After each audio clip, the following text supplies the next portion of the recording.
नमस्कार, आप देख रहे हैं गंगाजल न्यूज और मैं हूं ताराचंद नागर। संभागीय आयुक्त BL मेहरा आज फलोदी में रहे। इस दौरान उन्होंने जिला अस्पताल काक्स में निरीक्षण किया, PhD कार्यालयों का भी निरीक्षण किया और शाम को अधिकारियों के साथ बैठक की। पूरे समाचार आपको बताएंगे विस्तार के साथ। संभागीय आयुक्त BL मेहरा ने आज जिला अस्पताल का औचक निरीक्षण किया। निरीक्षण दौरान 3 doctor DN Sharma, doctor Aasam Khan तथा डॉक्टर विकास कलहरी अनुपस्थित मिले। संभागीय आयुक्त ने लापरवाही बरतने वाले डॉक्टरों के खिलाफ नियमानुसार सख्त कार्रवाई करने के निर्देश दिए।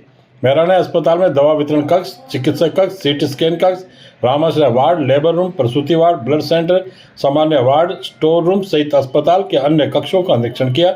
इस दौरान जिला कलेक्टर हरजी लाल अटल भी साथ रहे। निरीक्षण के दौरान संभागीय आयुक्त ने CMHO को प्रत्येक डॉक्टर द्वारा प्रतिदिन देखे गए कुल मरीजों की रिपोर्ट व्यवस्थित रूप में रखने के निर्देश दिए। साफ सफाई व्यवस्था संवेदक के विरुद्ध कठोर कार्रवाई के निर्देश दिए। CMHO मरीजों के लिए बैठने की उचित व्यवस्था करने के लिए कहा। दवा वितरण कक्ष का निरीक्षण करते हुए उन्होंने दवाइयों की उपलब्धता के संबंध में जानकारी ली। CMHO निर्देश देते हुए कहा कि स्वास्थ्य विभाग की जन कल्याणकारी योजनाओं से आम जन लाभान्वित हो तथा किसी भी मरीज को बाहर से दवाई नहीं खरीदनी पड़े। डिजिटल एक्सरे कक्ष का निरीक्षण करते हुए उन्होंने एक्सरे की एंट्री ऑनलाइन उसी दिन अद्यतन करने के निर्देश दिए हैं। संभागीय आयुक्त ने लैब व जांच कक्ष का निरीक्षण करते हुए निर्देश दिए कि रिपोर्ट पर जारी करने वाले अधिकारी के हस्ताक्षर व मोहर आवश्यक रूप से हो व रिपोर्ट कंप्यूटराइज जारी हो। सोनोग्राफी लैब का निरीक्षण करते हुए उन्होंने प्रतिदिन होने वाली कुल सोनोग्राफी की जानकारी लेते हुए CMHO को आवश्यक निर्देश दिए। साथ ही उन्होंने ब्लड बैंक का निरीक्षण किया, उपलब्ध कुल यूनिट की जानकारी ली और CMHO निर्देश दिए कि किसी भी मरीज का ब्लड के अभाव में इलाज नहीं रुके। केंद्रीय दवा भंडार कक्ष का भी निरीक्षण किया। अस्पताल में रखे अनुपयोगी सामानों व उपकरणों का निस्तारण करने के लिए कहा ताकि उपलब्ध स्थान का बेहतर उपयोग हो। साथ ही खराब एम्बुलेंस का निस्तारण करने के भी निर्देश दिए। संभागीय आयुक्त ने जिला अस्पताल के सभी कक्षों का निरीक्षण करते हुए अस्पताल की व्यवस्थाओं की जानकारी ली तथा आम जन से अस्पताल की सेवाओं के बारे में जानकारी लेते CMHO को कमियों में सुधार करने के निर्देश दिए। संभागीय आयुक्त BL मेहरा व जिला कलेक्टर अटल ने PhD के विभिन्न कार्यालयों का भी निरीक्षण किया। इस दौरान उन्होंने एक्सियन परियोजना कार्यालय, एक्सियन जिला खंड कार्यालय, SC वृत्त कार्यालय के विभिन्न कक्षों का निरीक्षण किया। SC को कार्यालय में साफ सफाई व्यवस्था पर विशेष ध्यान देने के निर्देश दिए। कुल स्वीकृत पदों के बारे में जानकारी लेते हुए कार्यालय की विभिन्न फाइलों की जांच की। संभागीय आयुक्त ने फाइलों की जानकारी लेते हुए लंबित प्रकरणों का समय पर निस्तारण करने के निर्देश दिए हैं। उपस्थिति पंजिका की जांच करने पर तीनों कार्यालय के सभी कर्मचारी उपस्थित पाए गए। विभिन्न कक्षों का निरीक्षण करते हुए उन्होंने कर्मचारियों को समय पर कार्यालय आने तथा राजकीय कार्यों को समय पर पूरा करने के निर्देश दिए। SC को कंट्रोल रूम पर प्राप्त होने वाली शिकायतों के बारे में जानकारी लेते हुए सभी शिकायतों का समय पर निस्तारण करने के निर्देश दिए। जल जीवन मिशन के कार्यों की प्रगति रिपोर्ट लेते हुए उन्होंने निर्देश दिए कि ग्रामीणों को पेयजल संबंधी किसी भी प्रकार की समस्या का सामना नहीं करना पड़े। संभागीय आयुक्त BL मेहरा की अध्यक्षता में शाम को जिला स्तरीय अधिकारियों के साथ विभागीय कार्यों की प्रगति के समक्ष में समीक्षा बैठक हुई। बैठक में संभागीय आयुक्त ने पुलिस, जन स्वास्थ्य अभियांत्रिकी विभाग, विद्युत विभाग, स्वास्थ्य विभाग, सार्वजनिक निर्माण विभाग, समाज कल्याण विभाग सहित अन्य विभागों के कार्यों की समीक्षा करते हुए दिशा निर्देश दिए। SP पूजा वाराणसी कानून व्यवस्था के बारे में जानकारी लेते हुए महिलाओं व बाल अपराध से संबंधित मुकदमों पर त्वरित सुनवाई व निस्तारण करने को कहा। उन्होंने आमजन में विश्वास व जिले में शांतिपूर्ण व्यवस्था के संबंध में निर्देश दिए। PHED विभाग के कार्यों की समीक्षा करते हुए संभागीय आयुक्त ने SC से उपखंडवार पेयजल टैंकरों के बारे में पूछताछ की। उन्होंने ठेकेदारों के बकाया राशि के बारे में जानकारी लेते हुए निर्देश दिए कि ठेकेदार नियमानुसार 15 दिन उपरांत बिल पेश करेंगे। गांवों में ढाणियों में पेयजल संकट के बारे में जानकारी लेते हुए कहा कि ग्रामीणों की पेयजल संबंधी समस्याओं पर ध्यान देते हुए समय पर जल की उपलब्धता सुनिश्चित की जाए। टैंकरों से वितरित किए जा रहे पेयजल की प्रभावी निगरानी हो तथा विभाग के हाइडेंट पॉइंट पर CCTV कैमरा लगाया जाए। प्राइवेट फर्म द्वारा हाइडेंट पॉइंट से पानी नहीं लिया जाएगा। जलदाय विभाग के कंट्रोल रूम नंबर पर प्राप्त होने वाली शिकायतों के संबंध में जानकारी लेते हुए SC को निर्देश दिए। सभी शिकायतों पर प्राथमिकता से ध्यान देने तथा समय पर निस्तारण करने को कहा। उन्होंने जल जीवन मिशन के तहत किए गए कार्यों की समीक्षा करते हुए निर्देश दिए कि विभागीय अधिकारी अपने अधीनस्थ कार्यालयों की प्रभावी निगरानी सुनिश्चित करें। स्वास्थ्य विभाग के कार्यों की समीक्षा करते हुए उन्होंने CMHO से मौसमी बीमारियों के बारे में जानकारी ली। साथ ही हीट वेव से बचाव के संबंध में आम जन को जागरूक करने के लिए किए गए कार्यों की जानकारी लेते हुए CMHO को लू ताप घात से बचाव के लिए पंपलेट के माध्यम से जागरूक करने के निर्देश दिए। विद्युत विभाग से बिजली आपूर्ति के संबंध में जानकारी लेते हुए निर्देश दिए कि जलदाय विभाग के लंबित प्रकरणों का समय पर निस्तारण किया जाए।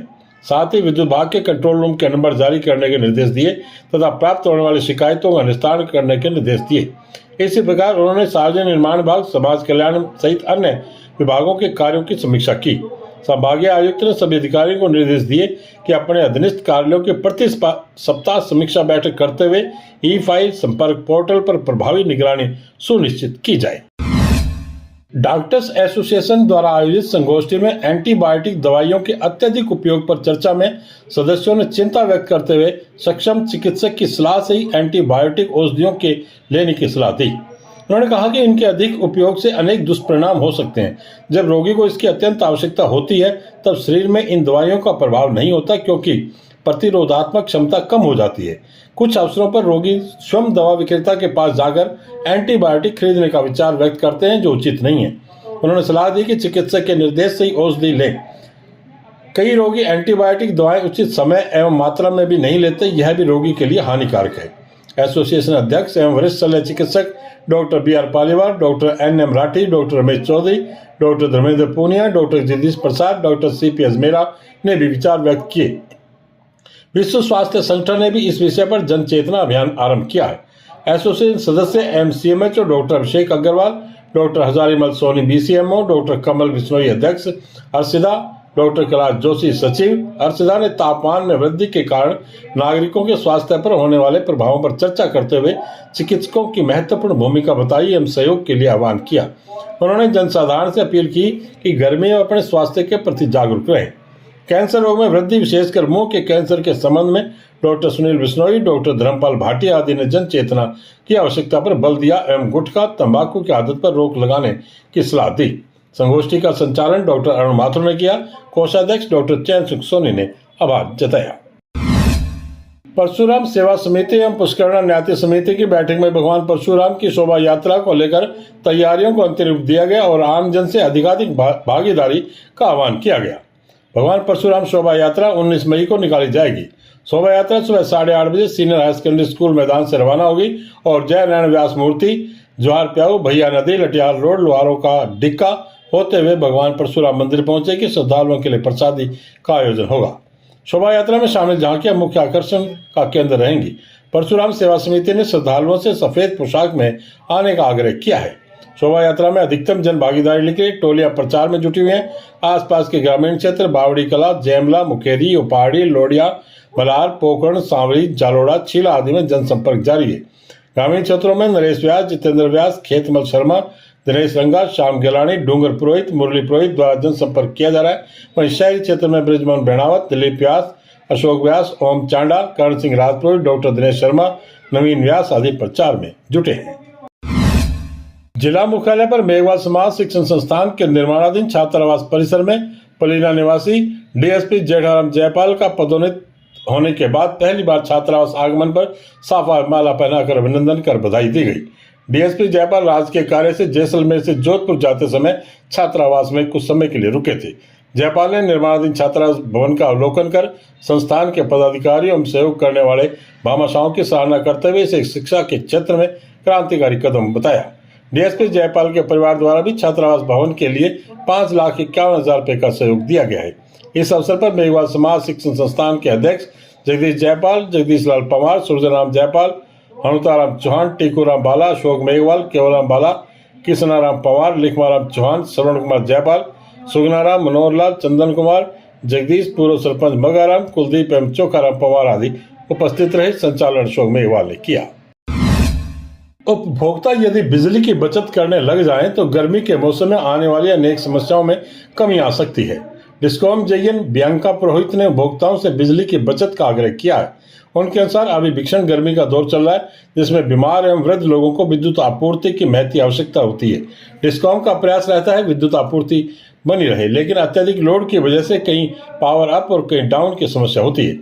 विद्युत ट्रांसफार्मर में फ्यूज डिस्कनेक्ट हो जाते हैं, शॉर्ट सर्किट की समस्या, विद्युत आपूर्ति लाइनों में आग लगने आदि की समस्याएं आती हैं। अगर उपभोक्ता विद्युत आपूर्ति में बचत का ध्यान रखेंगे तो हमें इन समस्याओं का सामना नहीं करना पड़ेगा। उन्होंने उपभोक्ताओं से विद्युत आपूर्ति में बचत के कुछ उपाय भी सुझाए हैं ताकि पावर लोड की समस्या से निजात मिल सके। उनके अनुसार रात के समय कूलर और एसी चलाते समय अन्य विद्युत उपकरण बंद रखें। पानी की मोटर का प्रयोग करते समय कूलर और एसी का प्रयोग नहीं करें। वॉशिंग मशीन का प्रयोग कूलर एसी चलाने से पूर्व ही करें। अगर संभव हो तो दोपहर में कूलर और एसी का प्रयोग एक ही रूम में करें ताकि पावर लोड की समस्या नहीं बने, तथा दिन में भी कूलर एसी का प्रयोग करते समय अन्य विद्युत उपकरण बंद रखें। आर्ट ऑफ लिविंग संस्था की तरफ से 20 से 26 मई तक 18 से 45 वर्ष तक के युवाओं के लिए 7 दिवसीय आवासीय युवा नेतृत्व प्रशिक्षण कार्यक्रम का आयोजन किया जा रहा है। इसमें युवाओं में उच्च आत्मविश्वास का विकास करना, स्टेज फियर को हटाना, उनकी कम्युनिकेशन स्किल को बेहतर बनाना, नेतृत्व क्षमता को मजबूत करना, स्वास्थ्य और रोग प्रतिरोधक क्षमता का विकास करना शिविर का उद्देश्य है। शिविर की आयोजन समिति में नीरज कंवर, मनोज सोनी, सुलेखा गड़ोदिया, जितेंद्र बिस्सा, मालाराम बिश्नोई, शिव कुमार व्यास और मुकेश शामिल हैं। आज बस इतने ही समाचार। कल फिर आपसे मुलाकात होगी, तब तक के लिए मुझे दिया गया धन्यवाद। शुभ रात्रि।